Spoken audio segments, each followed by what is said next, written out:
Hello friends, welcome back to open computer. तो पिछली video में हमने प्रीवियस ईयर क्वेश्चंस जो थे वो मैपिंग के वो कंप्लीट कर लिए और उसके साथ हमारी जो मैपिंग थी वो वाला जो पार्ट था वो कंप्लीट हो चुका है। अब हम बात जो करने जा रहे हैं वो कुछ पेज रिप्लेसमेंट टेक्निक्स के बारे में बात करने जा रहे हैं, क्योंकि कुछ क्वेश्चंस कंप्यूटर आर्किटेक्चर के अंदर mapping plus page replacement techniques को मिलाकर भी पूछे गए हैं, है ना। तो उनके बारे में पूछते हैं। अब ये समझ लेते हैं पहले कि पेज रिप्लेसमेंट टेक्निक्स क्या है। देखिए, अगर हम ऑपरेटिंग सिस्टम की बात करें, ऑपरेटिंग सिस्टम में क्या होता था कि हम मेन मेमोरी पर ज्यादा कंसंट्रेट करते थे और मेन मेमोरी के अंदर जो इक्वल पार्टीशन किए जाते थे उसे हम ब्लॉक की जगह क्या कहते थे, पेजेस कहते थे। और कंप्यूटर आर्किटेक्चर में क्या कहते हैं, हम इसे ब्लॉक कहते हैं, ठीक। लेकिन हम कंप्यूटर आर्किटेक्चर के अंदर ज्यादातर बात जो करते हैं वो मेन मेमोरी की ना करके हम किसकी बात करते हैं, हम ज्यादातर बात करते हैं अपनी कैश की। तो यहां अगर मैं से ये बोलूं कि पेज रिप्लेसमेंट टेक्निक की जगह या मैं बोलूं ब्लॉक रिप्लेसमेंट टेक्निक, तो वो ज्यादा करेक्ट वर्ड होगा, ठीक। तो आर्किटेक्चर के अंदर ब्लॉक रिप्लेसमेंट टेक्निक है। इसमें क्या है, मान लीजिए ये आपकी कैश है और इस कैश के अंदर इक्वल पार्टीशन हुए हैं, ठीक। अब इसके अंदर मेन मेमोरी से कोई ना कोई ब्लॉक्स लाए जाएंगे। तो कोई ब्लॉक नंबर आ गया इसके अंदर 6 मान लीजिए, इसमें 7 आ गया, इसमें आ गया 0 आ गया, इसमें 2 आ गया, ओके। और अब सीपीयू कह रहा है कि मुझे ब्लॉक नंबर 3 ला के दो, ब्लॉक नंबर 3 ला के दो। तो अब ब्लॉक नंबर 3 के लिए जगह तो है नहीं, यानी मुझे किसी ना किसी और पहले जो ब्लॉक रखा हुआ है इसे बाहर निकालना पड़ेगा और फिर इसके अंदर रखना पड़ेगा। तो मैं किस ब्लॉक को बाहर निकालूंगा, इसका एक आइडिया डेवलप करना, इसकी कई सारी डिफरेंट एल्गोरिथ्म हैं जिनकी हम इस वाले लेक्चर में बात करेंगे, ओके। तो यहां अब हम बात कर लेते हैं। सबसे पहली जो टेक्निक है वो है फीफो। फीफो माने फर्स्ट कम फर्स्ट आउट। जैसा इसका नाम first come first out, first लिख लेता हूं, first come and first out, first out, okay. First come first out का मतलब जो पहले आया है वो पहले बाहर जाएगा। जैसे इसको एक मिनट सॉल्व करने की कोशिश करते हैं। जैसे ये जो ऊपर नंबर्स लिखे हुए हैं ये डिनोट कर रहे हैं कि ये वाला ब्लॉक अब कैश सीपीयू को जरूरत है। तो सबसे पहले क्या होगा, कैश होगा खाली। मैंने मंगाया 6 को, तो 6 वाला जो ब्लॉक था वो इसके अंदर आ गया, 6 वाला अभी भी है, फिर 0 आया, 0 को भी बुला लिया, फिर उसके बाद 6 के बाद 0 था, फिर 4 आ गया, दोबारा से 6 था, 0 था, 4 था। और देखिए अब दोबारा से 0 मांगा, पहले से 0 हमारे पास है तो अब जरूरत नहीं है, ठीक। उसके बाद अब आया 6 आया, 0 आया, 4 आया और 1 आया। लेकिन अब जो जरूरत पड़ी है हमें वो पड़ी है 3 की, और अब हमारा कैश जो है वो भर चुका है। तो मैं किस तरीके से इस सिचुएशन को डील करूंगा, किसे बाहर निकालूंगा। तो फर्स्ट कम फर्स्ट सर्व क्या कहता है, फर्स्ट कम फर्स्ट आउट वाला क्या कहता है कि आपको क्या करना है कि जो भी सबसे पहले आया था इस मेमोरी के अंदर उसे आप बाहर निकालिए। देखिए इतना अच्छा आइडिया है नहीं, हो सकता है कि जो सबसे पहले आया हो और अभी तक इसके अंदर मेमोरी के अंदर है तो वो यूज हो रहा है मेमोरी के अंदर, लेकिन ये फीफो ये ऐसे कहता है कि आपको ऐसा नहीं है, जो सबसे पहले आया है उसे बाहर निकालिए। तो मैं 6 को बाहर निकालूंगा और उसकी जगह पर 3 रखूंगा, 0 रखूंगा, 4 और 1 बाकी सब रखा रहेगा। फिर 4 आया तो हिट कर गया, अब मतलब पहले से मेरे मेमोरी के अंदर है, कोई जरूरत नहीं है। उसके बाद आया 0 तो 0 भी मैच कर गया है, फिर आया 1, 1 भी मैच कर गया, फिर आया 6। अब देखिए मैंने कहा ना 6 अभी भी यूज हो रहा है, तो मुझे क्या करना पड़ेगा, जो सेकंड नंबर पर आया, अब 3 अभी अभी आया है, 1 उससे पहले आया था, फिर 4 फिर 0, तो अब मैं यहाँ 0 को बाहर निकालूंगा और 6 को इसकी जगह पे रखूंगा और बाकी सारी जो जगह हैं वो सेम एज इट इज भरी रहेंगी। उसके बाद 3 की जरूरत है, अभी 3 है, हिट कर गया। फिर आएगी बारी 2 की, तो 2 कैसे काम करेगा, तो अब क्या 2 नहीं है, अब कौन सा निकालेगा, तो सबसे लास्ट आया था 4, 4 को बाहर निकाला जाएगा, 2 रखा जाएगा, 6, 3 और 1 एज इट इज। 1 फिर से हिट कर गया, लेकिन अब 4 मिस कर गया तो अब 1 को निकालना पड़ेगा, 4 इसकी जगह पर आएगा, 2 यहाँ रहेगा, 6 यहीं रहेगा और 3 भी अभी यहाँ है। तो इस तरीके से जो फीफो है, फर्स्ट कम फर्स्ट आउट, ये वाली जो एल्गोरिथम है वो वर्क करती है। ओके, लेकिन इस एल्गोरिथम में एक परेशानी है जो कि सिर्फ फीफो के अंदर ही देखने को मिलती है, वो है बैलेडी एनोमली। बैलेडी एनोमली नाम की इसको एक बीमारी है, ये मान लो कि एक बीमारी है जो सिर्फ इसी को है और किसी को नहीं होगी। बाकी हम और भी जितनी हम पेज रिप्लेसमेंट या ब्लॉक रिप्लेसमेंट टेक्निक्स हम जितनी भी पढ़ें, उनमें जो फीफो है उसे ये प्रॉब्लम है। ये प्रॉब्लम कहती क्या है? ये प्रॉब्लम ये कहती है कि कई बार ऐसे सिचुएशन भी बनेंगी जिस सिचुएशन में हम कैश के साइज को बढ़ाएंगे, कैश के साइज को बढ़ाएंगे, यानी कि इसके अंदर कैश लाइंस अगर बढ़ जाएंगी तो क्या होगा, तो हमारे जो मिस हैं वो मिस कम हो जाने चाहिए। ठीक है, कैश के साइज से बढ़ाने से जो हमारा जो मिस है वो कम हो जाना चाहिए या नहीं चाहिए? बिल्कुल कम हो जाना चाहिए, लेकिन ऐसा नहीं होगा। बैलेडी एनोमली ऐसा कहता है कि फर्स्ट कम फर्स्ट आउट एक ऐसी प्रॉब्लम से गुजरता है जिसमें कि अगर आप कैश साइज को बढ़ाएंगे तो जो मिस है वो मिस भी बढ़ेगा। तो कैश साइज बढ़ाने से मिस बढ़ेगा। अब किसी दिन किसी प्रॉब्लम को सॉल्व कर जैसे अभी यहाँ पे 4 केस हैं, 4 ब्लॉक्स हैं, इसमें अगर 5वां और ब्लॉक आ जाए और फिर भी और मिस जितने हुए उतने उससे ज्यादा मिस बढ़ जाएं। जैसे मिस कहाँ हुआ, तो देखिए सबसे पहला मिस, दूसरा मिस, तीसरा मिस, चौथा, ठीक है, यहाँ ये तो मिस नहीं है, सॉरी, फिर यहाँ पर मिस हुआ चौथा, उसके बाद ये वाला मिस भी हुआ, ये दोनों मिस नहीं हुए, 1 तक मिस नहीं हुआ, फिर अपना 5 मिस हो चुके हैं, 6वां मिस यहाँ हुआ, फिर यहाँ मिस नहीं हुआ, फिर 2 पे यहाँ पे 7वां मिस हुआ और फिर यहाँ पे 8वां मिस, यानी कि टोटल 8 मिसेस हुए इस पूरे सिनेरियो में। अब ऐसा भी हो सकता है कि हम 5 कैश लाइंस लगाएं और 5 कैश लाइंस के बाद हमको पता चले कि 9 मिसेस आ रहे हैं, यानी कि कैश लाइन बढ़ी लेकिन मिस की संख्या अभी भी बढ़ रही है। तो मिस की संख्या भी बढ़ी। ये सिर्फ कहाँ होता है? फीफो के अंदर होता है। अगली टाइप की जो हम पेज रिप्लेसमेंट टेक्निक पढ़ते हैं वो है ऑप्टिमल एल्गोरिथम। ऑप्टिमल एल्गोरिथम में क्या है? ये फ्यूचर एस्पेक्ट्स को देखती है कि आगे कौन आने वाला है, उसे हम बाहर नहीं निकालेंगे, जो आगे नहीं आएगा उसे हम बाहर निकाल देंगे। जैसे ये बाकी सिनेरियो तो बिल्कुल सिंपल है, 6 रहेगा, 6 0 6 0 4 और फिर यहाँ पे सेम है 6 0 4 और 1, ठीक है, इतनी बात तो बिल्कुल सेम रहने वाली। लेकिन अब आया 3 कैसे निकालेगा? आगे फ्यूचर में देखा जाएगा कि कौन कौन से जो ब्लॉक्स हैं वो यूज हो रहे हैं, तो फ्यूचर देख कर आएगा वो। उसने फ्यूचर में देखा कि 4 इस्तेमाल हो रहा है तो 4 को हम रखेंगे, 0 इस्तेमाल हो रहा है तो 0 को भी हम रखेंगे, 1 इस्तेमाल हो रहा है 1 को भी हम रखेंगे, लेकिन 6 इस्तेमाल नहीं हो रहा है, इसकी जगह पर हम 3 रख देंगे। 6 इस्तेमाल हो रहा है नो डाउट, बाद में हो रहा है, लेकिन पहले कौन यूज हो रहा है? ये हो रहे हैं। उसके बाद अब बात आ गई तो यहाँ पर हमारा इन तीनों केसेस में क्या होगा? कोई इसमें हिट हो जाएगा, मिस नहीं होगा।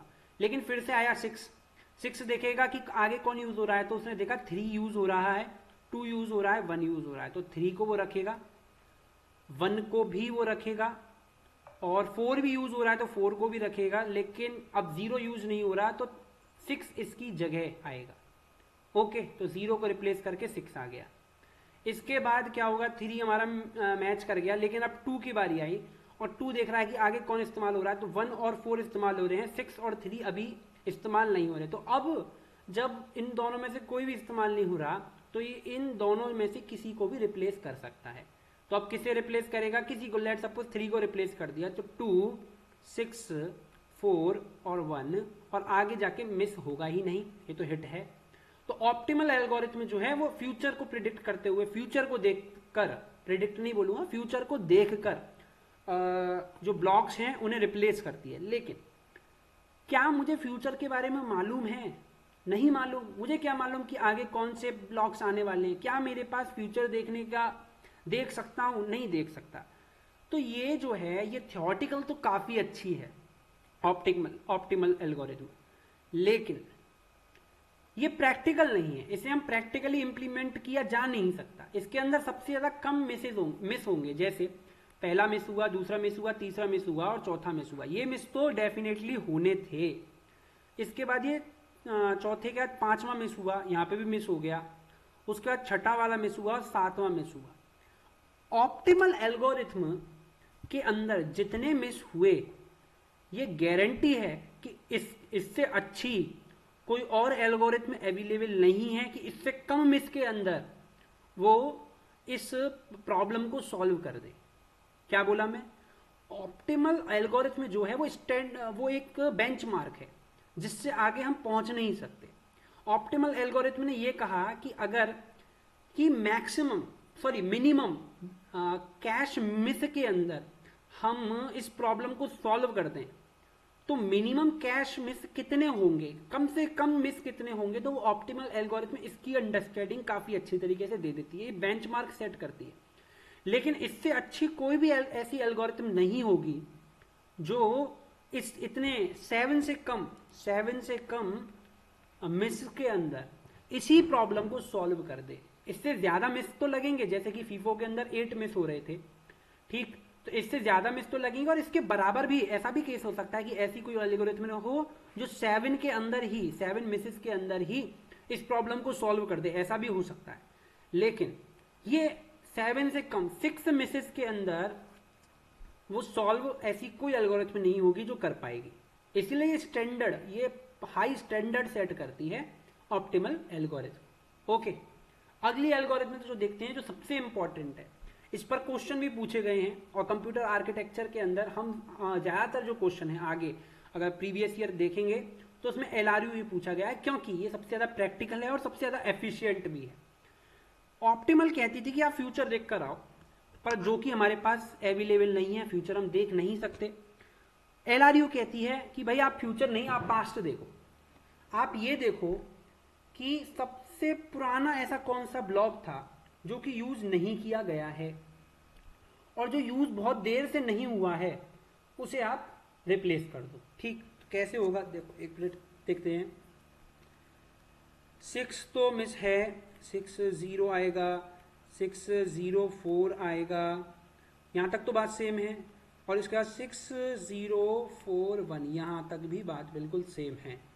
इसके बाद की बात यहाँ से शुरू होती है। अब 3 आया, ये देखेगा कि सबसे लास्ट में कौन इस्तेमाल हुआ था, उसने देखा 1 यूज हुआ है, 0 यूज हुआ है, 4 यूज हुआ है, 1 4, अब बचा कौन सा, 6 यूज नहीं हुआ, तो 6 को बाहर निकालो, इसकी जगह 3 आ गया, 0 4 1। ओके, इसके बाद क्या कह रहा है, अब 4 को चाहिए, 4 तो हमारे पास है, 0 हमारे पास है, 1 हमारे पास है, 6 आ गया। अब इसने देखा सबसे एंड में कौन इस्तेमाल हुआ है, तो अब इसने दोबारा से देखा कि भाई 1 यूज हुआ है, 4 यूज हुआ है, 0 भी यूज हुआ है, लेकिन 3 बहुत देर से यूज नहीं हुआ, तो 3 को रिप्लेस करेगा 6, तो इसकी जगह पर आ गया। ठीक, अब दोबारा से आ गया 3, है ना। अब 3 देखेगा सबसे एंड में कौन यूज हुआ, तो उसने देखा 6 यूज हुआ है, 1 यूज भी हुआ है और 0 भी यूज हुआ है, लेकिन 4 यूज नहीं हुआ, तो 3 रिप्लेस करेगा 4 को, यहाँ आ जाएगा 3, 0 यहाँ पर ही रहेगा, 6 यहाँ पर रहेगा, 1 यहाँ रहेगा। 2 आया, 2 ने क्या देखा, 3 यूज हुआ है और 6 यूज हुआ है, 1 भी यूज हुआ है, लेकिन 0 बहुत देर से यूज नहीं हुआ, तो 0 की जगह आएगा 2, और यहाँ पे 6 बना रहेगा, 3 रहेगा, और यहाँ पर 1 आ जाएगा।